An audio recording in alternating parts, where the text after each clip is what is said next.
안녕하세요. 오늘부터 제가 이미 공지한 대로 판넨베르크의 책 신학과 하나님 나라를 강독하겠습니다. 강독 혹은 해설입니다. 이 사람의 논문 4편이 여기에 실려 있습니다. 요게 미국에 가서 한 특강 같아요. 그 특강을 미리 이제 써가지고 갔겠죠.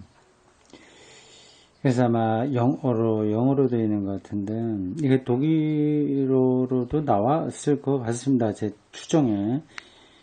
근데 그거는 제가 확인해 보지 못했어요.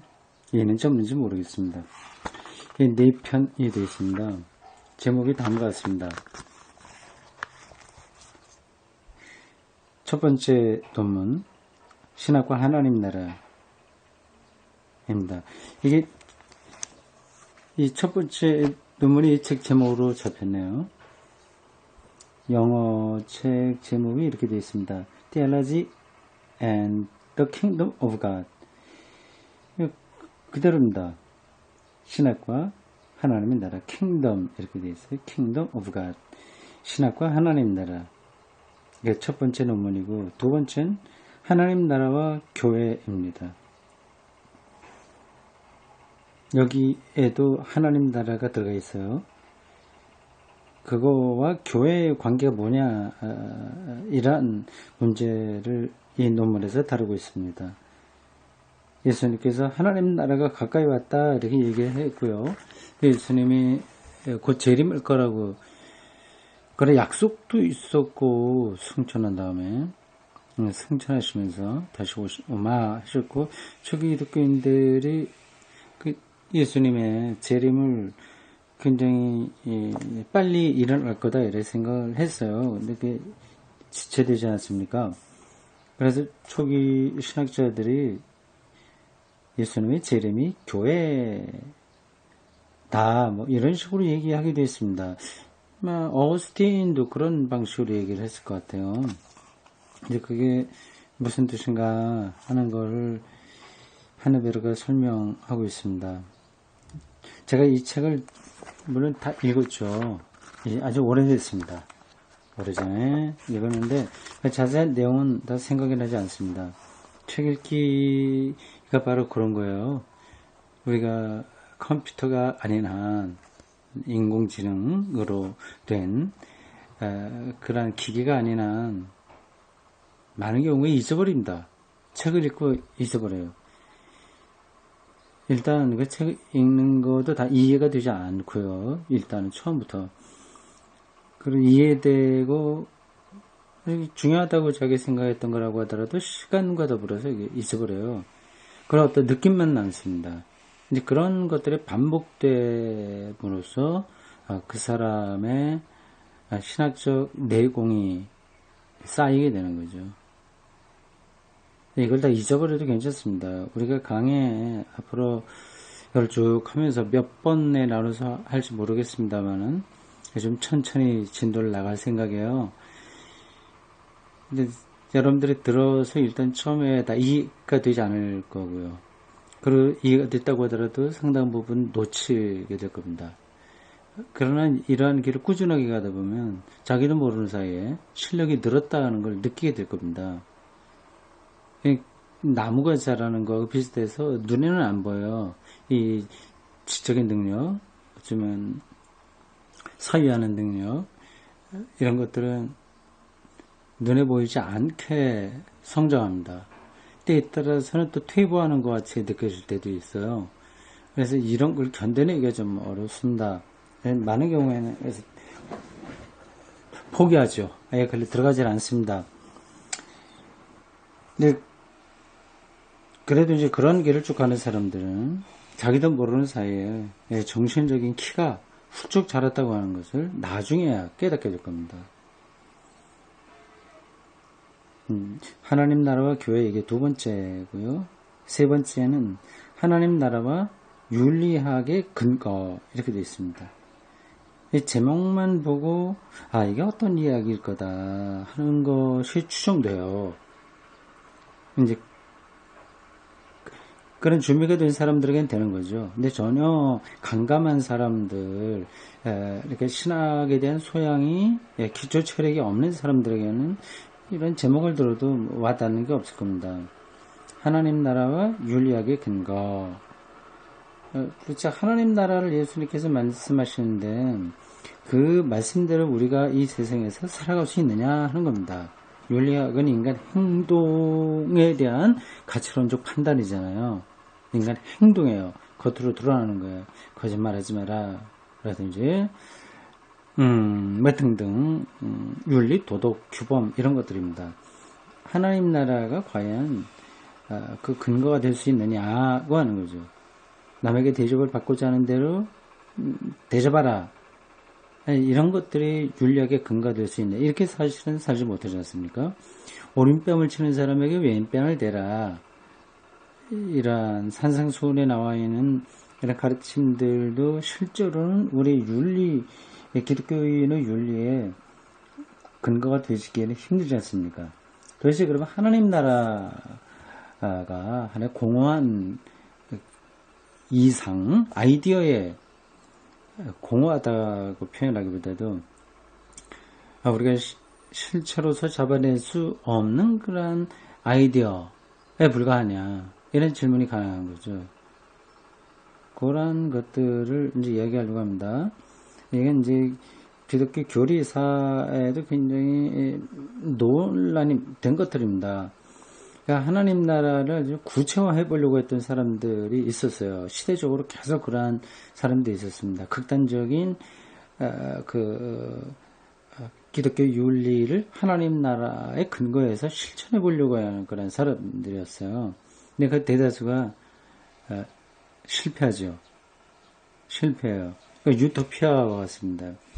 보통 공동체 운동이지 않습니까? 함께 모여서 사는 거 말입니다. 그런 것들이 대다수가 실패해요. 이제 그 공동체 안에서는 하나님 나라의 윤리가 작동돼야 되잖아요. 정말 천국에 있는 것처럼 사람들이 살아야 되잖아요. 그런데 아무리 준비가 된 사람이라고 하더라도 같이 모여 살게 되면 이 생각의 차이가 나타날 수밖에 없어요. 그걸 극복하기가 쉽지 않습니다. 네 번째, 미래의 도래로서의 현상 제목입니다. 이게 첫 번째부터 세 번째까지는 하나님 나라라고 하는 단어가 다 들어간 제목인데 마지막은 그게 없어요. 미래의 도래로서의 현상 되어 있습니다. 여기에 직접적인 하나님 나라라고 하는 단어는 들어가지 않았지만 간접적으로는 여기에 들어가 있는 겁니다. 미래의 도래, 미래가 온다. 파넨베르크 사상에 의하면 하나님은 미래의 힘이거든요. 미래의 힘이요. 이런 것도 낱말 뜻으로가 아니라 아주 개념적으로 이해를 해 두어야 됩니다. 미래의 힘이 하나님이기 때문에 종말은 그 미래의 힘이 여기에 도래하는 거, 하나님이 오시는 것인데 그것의 현상 이렇게 되어 있네요. 재밌습니다. 어떤 이야기가 나올지 재밌네요. 종말에 일어날 어떤 구체적인 사건들을 지금 말하려고 하는 것일지 모르겠습니다. 그거는 사실 불가능한 얘기죠. 정말 어떤 일이 일어날지를 누가 말할 수 있겠습니까? 파넨베르크도 사실 다 모르는 건데, 아주 구체적인 어떤 현상을 말하려고 하는 건 아닙니다. 하늘이 종이장처럼 말린다거나, 등등등 우리가 종말과 연관해서 생각될 수 있는 것도 있지 않습니까? 그런 구체적인 것들을 말을 하지는 않고요. 하나님의 직접적인 통치라고 하는 게 종말에 발생하는 건데 그거를 하나의 현상이라고 하는 말로 설명을 하는 것 같습니다. 현상학 이런 거하고도 연관되죠. 이 네 가지입니다. 다시 한번 정리하겠습니다. 신학과 하나님 나라, 하나님 나라와 교회, 하나님 나라와 윤리학의 근거, 미래의 도래로서의 현상, 이와 같습니다. 이 네 편이 있고, 앞에 존 뉴하우스라고 하는 신학자가 이 파넨베르크 신학을 간략하게 소개하는 글이 나와요. 존 뉴하우스. 이 사람이 이 글은 굉장히 잘 썼더라고요. 근데 그 다음에 어떻게 신학 활동을 했는지 저는 잘 모르겠습니다. 물론 미국 사람이에요. 이 사람이 어떤 사람인지 이 책 자체도 소개는 하지 않죠. 예. 요게 굉장히 길어요. 제가 가지고 있는 책 5쪽부터 보자, 어디까지인가. 상당히 길어요. 잠깐 좀 확인해 보겠습니다. 67쪽까지니까 굉장히 길죠. 예. 5쪽부터 67쪽까지. 전체가 62쪽이 되네요. 62쪽, 63쪽이 됩니다. 63쪽. 상당히 긴 글입니다. 거의 웬만한 논문 정도의 분량이라고 할 수 있습니다. 정식 석사학위 논문 이런 건 안 되겠지만 잡지에 실린 논문으로서 아티클로서 굉장히 긴 거에 속합니다. 이것도 재밌어요. 파넨베르크 신학에 대한 대관, 이걸 알고 싶으시면은 그걸 좀 꼼꼼하게 읽으시면 될 것 같습니다. 우리나라 신학자들도 파넨베르크 신학을 많이 소개했습니다. 김영환 선생이라든지 많이 있어요. 네로라는 그런 한국을 대표하는 주적 신학자들이 파넨베르크를 많이 소개했는데 뉴하우스 이런 정도의 수준은 이르지 못합니다. 되게 소개한다고 하는 게 우리 파넨베르크 신학을 충분하게 소화해서 자기 관점에서 새롭게 그거를 설명할 수 있어야 되는데 그러지 않고 파넨베르크가 한 신학 용어를 설명하는 정도로 끝나요. 그러니까 그거는 그것도 괜찮긴 하죠. 그것도 큰 도움이 되긴 하는데 실질적으로 파넨베르크를 이해하는 데는 뉴하우스와 같은 사람의 글들이 훨씬 도움이 됩니다. 굉장히 길어요. 이거만 읽어야 될까 떠야 될까 생각도 좀 했습니다.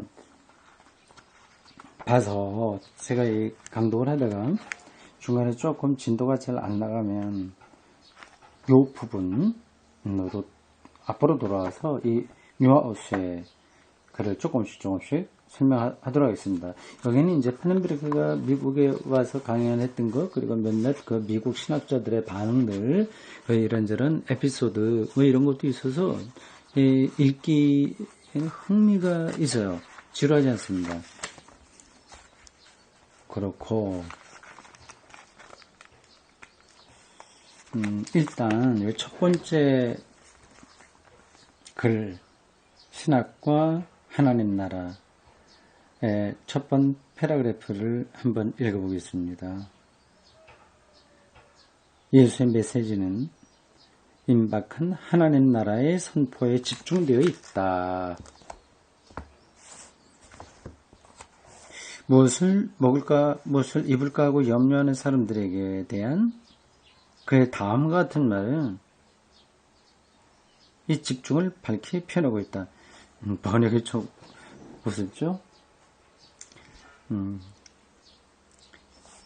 너무 직역을 해버렸어요. 무엇을 먹을까, 입을까, 마실까, 그런 염려하는 사람들을 향해서 예수님이 하신 말씀, 누가복음 12장 31절에 나온 그것은 바로 그 예수님의 메시지가 하나님 나라 선포에 집중되어 있다고 하는 사실을 가리킨다. 그걸 얘기하는 거죠. 먼저 그 나라를 구하라. 그리하면 이 모든 것이 너희에게 더해지리라. 누가복음 12장 31절입니다. 이건 분명한 거죠. 예수님의 첫 번 메시지가 바로 그거였어요. 이건 복음서들이 다 인정하고 있는 바입니다. 그리고 예수님의 공생애 동안에 행했던 모든 가르침과 행위는 다 여기에 집중되고 있습니다. 하나님 나라예요. 오늘의 교회가 예수를 그리스도로 고백을 하면서도 이 하나님 나라에 대해서 별로 관심이 없어요. 그러니까는 좀 문제가 있는 거죠. 예수님의 가장 중요한 관심사가 하나님 나라에 있었는데 오늘 예수를 그리스도로 고백하는 교회는 거기에 대한 관심이 없다고 하는 겁니다. 하나님 나라라고 하는 제목으로 설교하는 경우도 이렇게 많지 않습니다. 기껏 해봐야 뭐 천당 간다. 하나님 나라를 천당 개념으로 많이 이해를 합니다. 가까이 왔다고 하는 거하고 천당 이건 좀 다른 문제거든요. 왜 그렇게 되냐? 한국교회가 왜 예수님께서 말씀하신 하나님 나라에 대한 관심이 그렇게 적냐? 그런 질문에 여러 가지로 대답을 할 수 있을 겁니다. 두 가지만 말하면요. 이렇습니다. 하나는 일단 하나님 나라가 뭔지를 모르는 거죠. 그러니까 그런 것에 대한 신학적 이해가 전혀 없는 거죠. 신학이 없다고 하는 건 제가 누누이 말씀드리기 때문에 더 설명하지도 않겠습니다. 아예 생각을 하지 않는 거예요. 그게 하나고, 다른 하나는 오늘 교회가 온통 자기에게 관심이 있다는 것입니다. 예수 그리스도 그를 통해서 일하는 하나님의 구원, 그 약속, 그의 십자가 죽음, 그런 것 자체에 대한 관심이 있는 게 아니라 그걸 믿고 있는 자기에 대한 관심이 다 거기에 몰두되어 있는 겁니다. 그러니까 예수님 사건에 깊숙이 안 들어가도 되는 거예요. 그냥 우리 구세주다, 메시아다, 대단하신 분이다 이렇게만 대충 말해놓고 자기가 그를 믿는다고 하는 사실에 매력을 느끼는 겁니다. 그러니까 자기 연민, 종교적인 자기 연민이죠. 자기 연민. 그런데다가 교회 성장에 대한 욕망들, 목사나 일반 신자들 마찬가지인데 그런데 꽉 모든 게 사로잡혀 있어서 하나님의 나라 이건 뭐 별로 관심을 두지 않게 되는 거죠. 당연한 겁니다. 그 다음 그러나 예수의 설교와 하나님 나라가 현대 신학 안에서 차지하고 있는 위치와의 사이에서는 현저한 차이가 있다. 예수님이 하나님 나를 구하라 모든 것을 더해지리라 이렇게 말씀하셨지만 이 설교와 하나님 나라가 현대 신학 안에서 차지하고 있는 그 차이가 있다. 그 신학에서도 그러한 하나님 나라가 신학의 모든 것이 되지를 못한다고 하는 겁니다. 몇 해 전 게라하르트 글로이게는 독일 신학자예요. 글로이게, 게라하르트 글로이게. 괄호열 독일어로 그 사람 이름 썼는데 umlaut가 들어가야죠. 글로이게. O에 umlaut 들어가는데 이게 빠졌습니다. 게라하르트 글로이게. 글로이게 할 때 여기 스펠링으로는 G-L-O-R-G-E 이렇게 되어 있는데 그게 아니라 G-L-O umlaut G-E일 겁니다. R을 빼야 될 거예요. 그게 아마 지나갑시다. 글로이게는 그 신학자는 이렇게 얘기했습니다.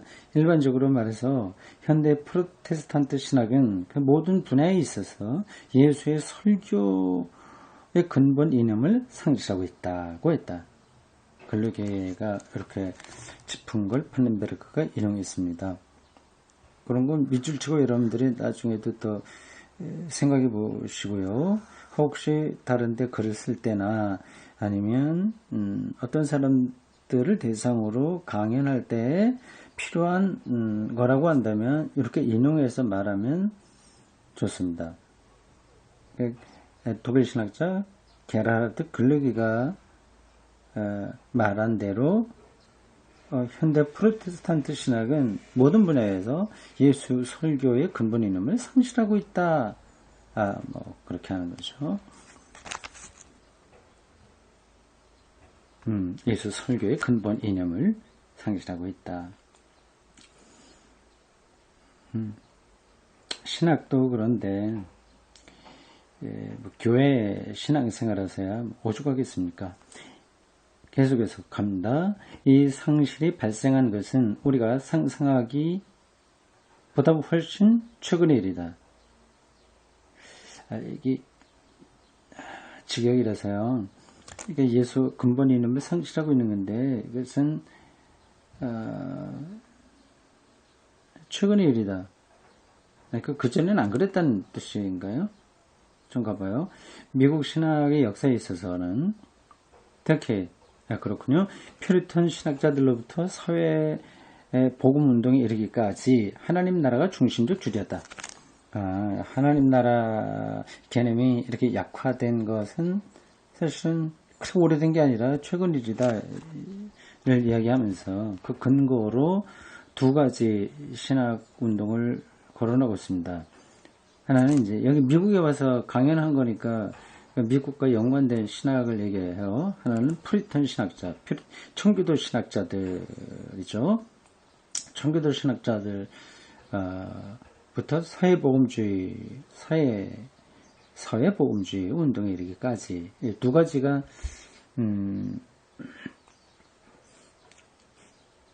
기독교 역사에서 일어났던 하나의 운동이에요. 파넨베르크가 이 퓨리턴 신학자들과 사회보험적 운동을 찬성해서 이렇게 쓰는 건 아닙니다. 이건 좀 반대하는 입장이에요, 오히려. 퓨리턴, 청교도 신학, 이게 미국으로 가지 않았습니까? 그리고, 미국 실용주의적인 그 어떤 전체 국가의 바탕에서 이 복음을 사회에, 이렇게 안착시켜버리고 하는 운동이 있었습니다. 유럽에서는 종교사회주의라고 한다면 미국에서는 사회복음운동이에요. 사회복음운동입니다. 그래서 지금 파넨베르크가 앞에서 말씀드린 대로 미국에 와서 지금 강연을 하고 있는 탓에 미국과 관계된 신학운동을 언급했습니다. 이 두 가지 퓨리턴 신학과 사회복음운동이 우리가 예상하는 것과는 좀 다르게 하나님 나라를 중심 주제로 갖고 있다고 하는 겁니다. 이건 맞는 이야기예요. 청교도 신학자들은 아주 그걸 이제 도덕주의적으로 받아들이긴 했습니다만은 하나님 나라의 윤리를 아주 그대로 실천해 보려고 했었던 사람들이고 사회복음 운동은 사회적인 차원에서 실현해 보려고 했던 겁니다. 그러니까 미국이라고 하는 그 신도시, 새로운 국가, 여기서 이제 하나님 나라를 구현해 보려고 했었던 하나의 신학운동, 교회운동이라고 할 수 있습니다. 또한 독일 신학에 있어서도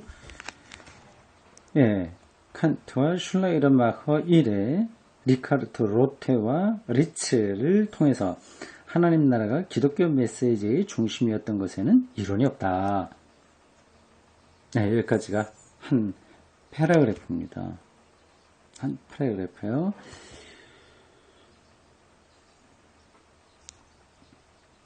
여기까지 뭐 어려운 건 없죠. 제가 설명을 대체적으로 했으니까 특별하게 질문할 거는 없을 거라 생각합니다. 나중에라도 이 파일이 올려진 다음에 질문할 거 있으면 거기다가 해주시면 되겠습니다. 여러분들이 책을 가지고 있으면 따라가면서 보면 더 좋습니다. 오늘 거기까지 그거만 첫 번째 패러그래프만 일단 하고요. 그 뒤에 보면 이 역자 후기가 있어요. 역자 후기. 이것도 한 4쪽이 되는데 이게 누구예요? 역자가 이병섭 목사입니다. 여기 보니까 역자 소개가 나왔네요. 일본 관서 학원 대학 신학부 졸업, 뉴욕 유니온 신학대학원 신학석사, 현재 이화 여자 대학교 교수. 이게 뭐 1977년도에 초판이 나온 거니까 지금부터 40년 전이네요. 40년 전. 뭐 이병섭 목사가 그때 뭐 30대 중반이라고 하더라도 40년 전이니까 지금 뭐 80세 가까이 되지 않았겠습니까? 아니면 뭐 40대, 그 당시에 40대에 이 책을 번역했다면 지금 뭐 80이 훨씬 넘었겠네요. 생존에 계신지 아닌지는 잘 모르겠습니다. 이번에 이 책을 여러 개 번역을 하셨습니다. 예. 역자 후기에서 조금만 읽어보겠습니다. 다 읽진 않겠어요. 이게 4쪽에 있네요. 4쪽입니다. 앞부분 좀 보겠습니다. 원서는 파넨베르크의, 여기 이제 역자가 파라고 그랬는데 판 해야 됩니다. 독일식으로 읽으려면. 원서는 판넨베르크의 Theology and the Kingdom of God 1969년에 나온 책의 완역이다. 저자인 판넨베르크에 대해서는 리처드 존 뉴하우스가 이 책에서 비교적 자세하게 소개하고 있다. 그는 1928년 독일 슈테틴에서 태어났어요. 독일에서 태어난 신의 신학자다. 그 당시는 신의죠. 30살 초반이니까 지금 돌아가셨습니다. 바젤과 하이델베르그 대학에서 수학하고 1954년 중세기에 속한 신학자 돈수 스코토스라고 하는 사람이 있어요. 아퀴나스하고 이렇게 대립 쪽이라고 할까요? 이제 그런 입장에 있는 사람입니다. 돈수 스코토스의 예정론이라고 하는 제목의 논문으로 박사학위를 획득하고 북퍼탈에서 가르치다가 지금은 메넨대학교 저주신학 교수로 있다. 예, 메넨대학에서 은퇴했습니다. 몰트만, 융엘, 가이아 등과 함께 가이아는 제가 처음 듣는 학자 이름이네요. 가이아 등과 함께 현재 독일 신학계의 새로운 조류를 대표하는 소장 신학자 중에 한 사람이다. 이렇게 쭉 지나갑니다. 예, 그 다음 쪽 제가 준 책 206쪽 중간 패러그래프입니다. 판넨베르크의 신학은 계시 신학이다. 그는 신의 문제는 불가피적으로 계시의 문제를 신학적 논의의 전반에 내놓게 한다는 것이다. 그러나 그가 말하는 계시는 종래의 계시 사상과는 크게 다르다.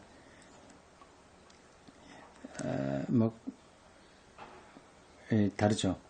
역사 안에서의 하나님의 직접적인 계시 대신 전체 역사를 통한 하나님의 간접적인 계시를 말한다. 인류 역사 전체가 하나님의 계시다. 전체니까 부분적으로는 우리가 그걸 간접적으로 알 수밖에 없다고 하는 뜻입니다. 그는 시간적인 역사 과정 전체를 포괄적인 전체적 실제로 보고 있다. 그 역사는 완결된 것이 아니라 미래적 예수 그리스도의 역사와 운명에서 선취된 미래인 것이다. 그건 지나가고요. 네, 뭐 특별한 거 없네요.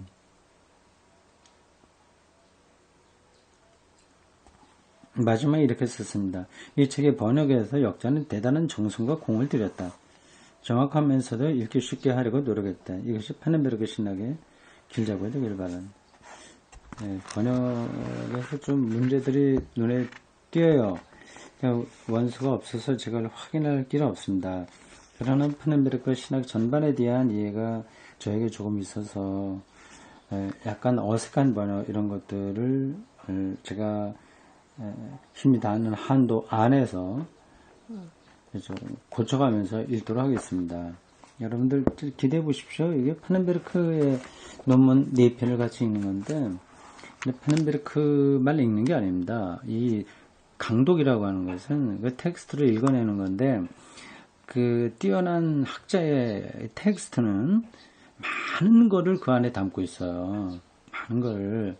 그래서 앞서 제가 한 패러그래프만 읽었는데 그것만 갖고도 사실은 뭐 며칠이라고 몇 시간 더 이야기할 수 있습니다.